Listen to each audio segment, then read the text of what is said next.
우리가 이제 종종 굉장히 구분해서 표현하는 것 중에 하나가 안 한다와 못 한다입니다. 안 한다라는 것은 내가 의지적으로 그것을 하고 싶지 않다라고 하는 뜻을 담고 있는 것이죠. 그래서 아니다 그거 안 해라고 하면 할 수 있는 상황과 여건임에도 불구하고 난 별로 이렇게 하고 싶지 않아라고 하는 의지적인 표현들을 하게 됩니다. 또 반대로 이 못한다라고 하는 표현은 아무리 환경이 되고 여건이 돼도 못한다, 할 수 없다, 여건이 되지 않기 때문에 내가 아무리 하고 싶어도 안 된다라고 하는 것을 표현할 때 못한다라고 하는 표현을 쓰게 됩니다. 근데 이게 안 한다, 못한다라고 하는 뜻의 분명한 이 구분이 있는데 가끔 종종 사람들은 이 못한다, 안 한다를 역으로 이용할 때가 있죠. 분명히 할 수 있음에도 불구하고 못한다라고 말하는 경우가 있고 또 할 수 없는 어떤 상황이든 어떤 조건이 있을지라도 의지적으로 나는 이걸 안 한다라고 한 때도 있다라는 것이죠.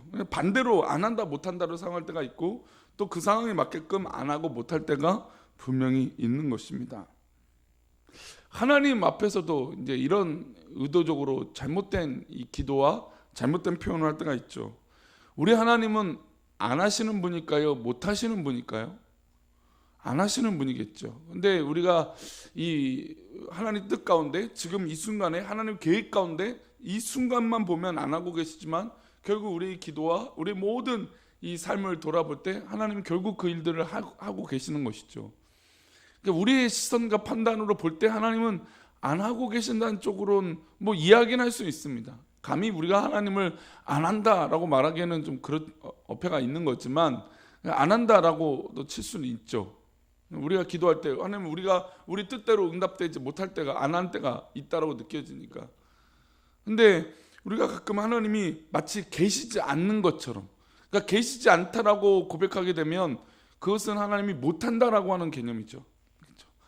하나님은 언제나 살아계시고 어디에서나 존재하시고 어떤 상황이나 초월적으로 우리 가운데 내재하고 계시는데 우리가 마치 하나님이 함께 하시지 않는 것처럼 행동하고 함께 하시지 않는 것처럼 고백한다는 것은 마치 하나님이 계시지 않는다, 즉 못한다라고 하는 관점으로 하나님을 보고 있을 때가 또 신앙의 고백들을 할 때가 있다라는 것이죠. 우리 하나님께서 우리 인생들에게 우리들에게 큰 울타리를 두고 계시는 줄 믿습니다. 근데 이 울타리가 너무 넓은 거예요. 그래서 우리가 볼 때는 마음껏 뛰어놀아요. 근데 이 울타리가 너무 넓다 보니까 때로는 태산을 만날 때가 있고 헝겊을 지날 때도 있어요. 너무 넓은 거죠. 근데 우리의 시각이 왜 지금 태산이 있고 환란이 있고 어려움이 있지? 하나님은 나를 지켜주시지 않는 것인가? 하나님은 어디 계시는가? 라고 하는 질문들을 하게 되는 것이죠. 근데 믿음의 눈을 조금만 들어보면 하나님께서 우리를 사랑하셔서 우리를 보호하시는 이 울타리는 굉장히 크고 넓다라는 것입니다. 하나님은 하나님의 백성들이 그 안에서 자유롭게 뛰어다니기를 원하시기 때문에 울타리를 가급적 넓게 펼쳐두고 계시는 것이죠. 우리가 죄 가운데 있을 때나 하나님이 기뻐하시는 일을 하고 있을 때나 병들었을 때나 건강할 때나 항상 하나님 앞에 있는 것입니다. 그런데 이것이 하나님이 나를 떠났다라고 말할 수 없는 것이죠. 내가 스스로 하나님을 떠났다라고 생각할 수도 있습니다. 그러나 크게 보면 우리 인생은 모든 하나님의 손 안에 있는 것이고 하나님 두르신 울타리 안에서 뛰어놀고 있는 것입니다. 그러니 우리가 믿음의 눈을 열기를 축원합니다. 우리 아침 기도에 모여서 기도하시는 분들, 우리 사랑하는 성도들 가운데 믿음의 눈이 열려서 하나님이 나를 사랑하시는 이 보호 장막이 얼마나 크고 놀라운 것인지 우리 삶에서 깨닫고 체험되어지시기를 축복합니다. 하나님 안에 있는 사람들이 해야 할 일은 무엇일까요? 당연히 하나님의 은혜를 구하는 것입니다. 하나님 나를 도와주옵소서, 나를 살려주시고 나를 인도해 주옵소서, 은혜를 구하는 것밖에 없는 것이죠. 우리가 하나님 안에 있기 때문에 구체적으로 도움을 구하는 것입니다. 하나님 내가 병들었습니다. 고쳐주십시오. 하나님 내 인생이 이렇게 피폐합니다. 하나님 도와주십시오. 이렇게 하나님의 은혜를 구하는 것밖에 없다라는 것이죠.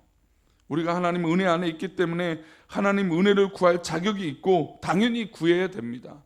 우리가 울타리 안에 있으니까 당연히 하나님 앞에 요구할 수 있는 것이죠. 하나님 도와주세요. 하나님 나를 살려주세요. 하나님 나를 이끌어주세요. 이렇게 기도할 자격이 있는 것이죠. 근데 많은 성도들이 이 기도할 자격이 있음에도 불구하고 기도하지 못할 때가 더 많다는 것을 우리는 잘 알고 있습니다. 말로는 하죠. 생각으로는 하죠. 그러나 정말 기도한다면, 우리가 하나님 앞에 매달려 나아간다면 하나님의 큰 울타리의 사랑하심이 우리 가운데 분명히 있을 줄 믿습니다. 사실 이런 과정을 잘 보여주는 성경은 욥기죠. 많은 대화가 있습니다. 자신들의 생각을 피력합니다. 그러나 결국 기도하는 장면이 나오지 않는다는 것입니다. 이런 수많은 대화 가운데 하나님께 기도하고 하나님 내 상황을 토로하고 또 친구들 역시 하나님 앞에 무릎 꿇고 기도해야 되는데 그런 모습이 나와 있지 않다는 것입니다. 오늘 우리가 읽은 본문은 8장에서 빌닷, 이 수아 사람 빌닷이 이 욥에게 질문을 합니다. 욥이 챙긴 수아 사람 빌닷이 욥의 상처를 후벼 파는 일들을 이야기들을 합니다. 엘리바스나 이제 빌닷들 이 대화들을 보면 참 이 어떻게 보면 냉철한 이 말이라고도 할 수 있고, 아니면 정말 심장을 찌르는 말을 하는 사람은 어떻게 보면 가장 가까운 사람인 것 같기도 합니다. 근데 친구들이 와서 정말 욥의 상처를 후벼 파는 이야기들을 해요. 욥의 자녀들이 죽은 것은 그들에게 죄가 있다고 얘기하고, 욥이 그 말을 듣고 너무 괴로웠겠죠. 내 죄 때문에 내 자식들이 문제가 생긴 것은 아닌가. 실제로 우리 신앙인들이 이 자녀들에게 문제가 생기면 아유 내가 아프지, 내가 고통당하는 게 낫지. 물론 이거는 정말 따뜻한 사랑입니다. 근데 더 나아가서 내 죄 때문에 내가 하나님 앞에 불충해서 이런 일들이 일어났어 라고 하는 이 죄에 전가된 잘못된 신앙의 고백을 할 때가 있는 것이죠.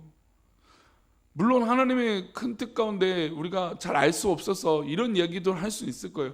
하나님의 큰 계획을 우리가 모르니까, 잘 모르니까 하나님 내가 기도하지 않아서 내 죄 때문에. 근데 하나님이 언제나 누구 때문에 우리 모든 사람들의 죄를 막 이렇게 저 사람이 잘못됐어 그러니까 네가 책임져 이렇게 하나님은 하시지 않는 것 같아요. 물론 우리 모든 공동체가 우상을 섬기거나 잘못된 길을 걷게 된다면 우리 모두에게 심판을 하시겠지만, 그러나 구원은 1대1이고 하나님의 죄의 심판은 나에게 이루어지는 일입니다. 물론 그 상대방을 통해서 나에게 믿음의 도전을 주시오. 저 잘못이 있으니까 내가 잘해야지 라고 하는 거.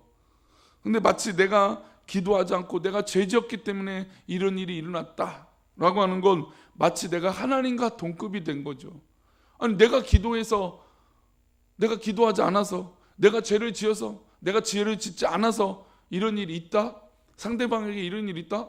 그럼 뭐 하나님과 똑같은 거죠. 하나님 마음대로 하는 것이 내 마음대로 하는 것과 똑같은 거죠.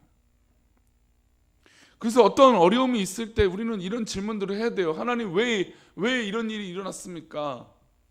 하나님 왜 이렇게 어려움이 있습니까? 라고 기도해야 되죠. 그리고 묻는 겁니다. 아니 실제로 물론 내 죄일 수도 있어요. 내 죄 때문에 상대방들에게 어려움이, 또 주변의 사람들이 어려움을 겪을 수도 있겠죠. 그러나 그것은 하나님의 큰 울타리로 우리를 인도하시는 과정이라는 것입니다. 그 울타리 안에서 뛰어놀게 하시는 하나님의 과정인 것이죠. 욥이 이 빌닷의 이야기를 듣고 대답하는 장면이 오늘 본문인데, 욥은 수아 사람 빌닷에게 대답하면서 지금 이 고통을 지나오면서 고통 안에 거하지 않는 척하려고 얼마나 많은 노력을 했는지 아느냐고 괴로움을 토로하고 있습니다. 우리 27절 말씀 다시 읽어볼까요? 27절입니다. 가령 내가 말하기를 내 불평을 잊고 얼굴 빛을 고쳐 즐거운 모양을 하자 할지라도, 그러니까 이 어려움이 있어서 내가 억지로라도 즐겁고 얼굴에 빛이 나는 것처럼 행동하는 게 과연 진짜 내가 즐거움이 있겠느냐 이것입니다.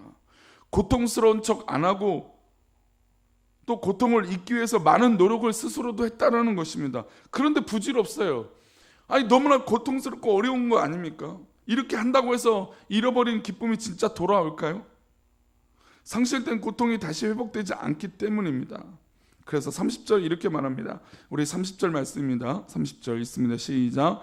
내가 눈 녹은 물로 몸을 씻고 잿물로 손을 깨끗하게 할지라도 이런 노력도 소용이 있을까요? 소용이 없죠. 혹시 욥이 자신에게 죄가 있지 않을까 해서 물로 손을 씻는 겁니다. 몸을 씻는 거죠.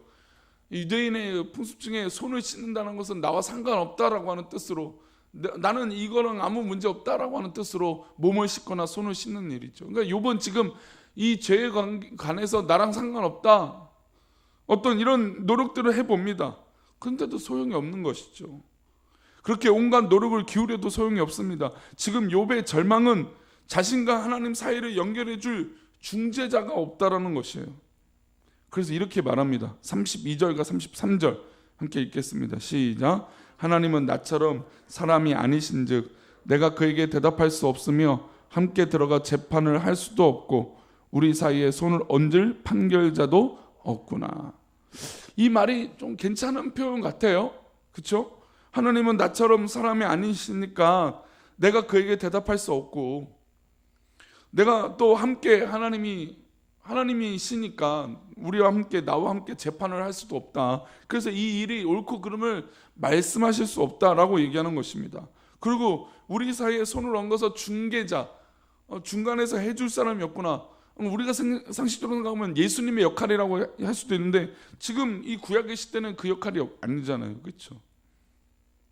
그러니까 누가 나의 사이에 중간에 역할을 해줄 사람이 있기를 바라는 것입니다. 그런데 이게 맞는 것 같지만 맞지 않죠. 기도는 누가 하는 것입니까? 내가 하는 것이죠. 내가 하나님 앞에 간구하는 것입니다. 나의 문제를 토로하고 나의 문제를 기도하고 하나님 나에게 이런 일이 있습니다라고 이야기하는 것이죠. 그래서 욥은 지금 하나님에 대해서 크게 오해하고 있는 것입니다.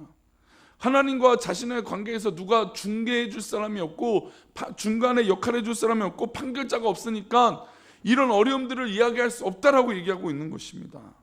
그래서 탄식하고 있다라고 얘기하고 있는 것인데 이것은 오해이죠. 지금 욥은 하나님이 허락하신 고통 가운데 있는 사람입니다.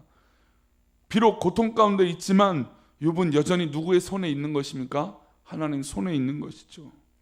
그렇기 때문에 자기가 직접 하나님 앞에 이 고통을 토로해야 됩니다. 그런데 욥은 누구의 역할이 있기를 바라고 있는 것이죠.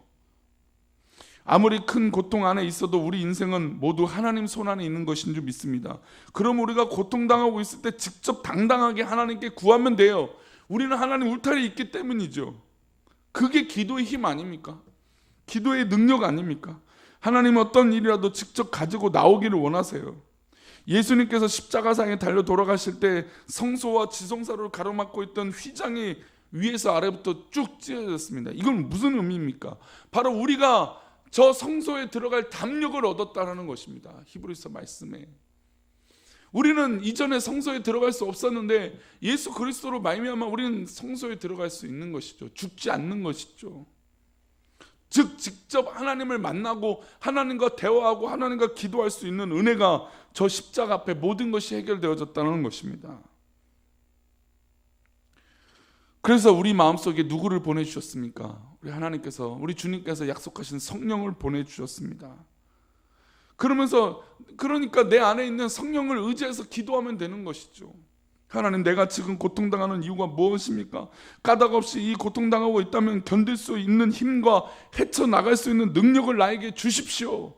하나님께 기도하면 하나님께서 이 능력과 은혜를 부어주실 줄 믿습니다. 그리스도께서 우리의 중재자가 되어 주셨기 때문이에요. 우리가 반드시 기억해야 될 것은 기쁠 때나 슬플 때나 고통 가운데나 절망 가운데에서도 하나님 손 안에 있다는 사실을 잊지 않기를 축복합니다. 그러니 어떤 일이 있어도 하나님의 은혜를 구하시기를 바랍니다. 하나님의 뜻을 물으시기 바랍니다. 하나님께 우리 인생을 아뢰 수 있는 것이죠. 말씀 마무리하겠습니다. 지금 욥은 고통을 겪으면서 그가 가지고 있었던 신앙의 문제가 하나하나 드러나고 있습니다. 근데 어떻게 보면 이제 문제가 있어서 드러나는 측면도 있겠지만 정말 더욱더 하나님과 더 하나하나 가까워지는 시간인 것이죠. 하나님은 욥의 입장에서 너무 멀리 계신다라고 생각했습니다. 또한 하나님은 크고 놀랍고 두려운 분이라고 생각을 했죠. 고통당하고 있을 때 이때 하나님이 얼굴을 돌리셔서 하나님께 나아갈 수 없다고 생각을 했습니다. 그래서 중재자가 필요했던 것이죠. 욥은 이런 잘못된, 어떻게 보면 하나님과 가까운 이 관계를 잊지 못하고 함께하지 못하는 그런 모습으로 살고 있는 것입니다. 우리 인생도 하나님에 대한 오해를 가지고 있다면 오해를 거두시길 바랍니다. 어떤 상황에서도 하나님께 구할 수 있다는 담대함을 가지고 살아가는 주의 백성이 되시기를 축복합니다. 이 아침에도 하나님 앞에 적극적으로 하나님 앞에 기도해 봅시다. 하나님 도와주십시오. 이 마음을 해결해 주시고, 이 상황을 해결해 주시고, 이 고통을 해결해 주시고, 이 어려움을 해결해 주십시오. 하나님 앞에 간구하며 나아갈 때 하나님은 친히 우리의 손을 붙들고 우리를 이끌어 주실 줄 믿습니다. 그렇다면 이 시간 다시 서론으로 들어가서 우리 하나님은 안 하고 못 하고 있는 측면에서 볼 때 하나님은 지금 우리에게 시간을 주고 계시는, 그래서 우리의 관점으로 볼 땐 안 하고 있는 것처럼 보일 수도 있습니다.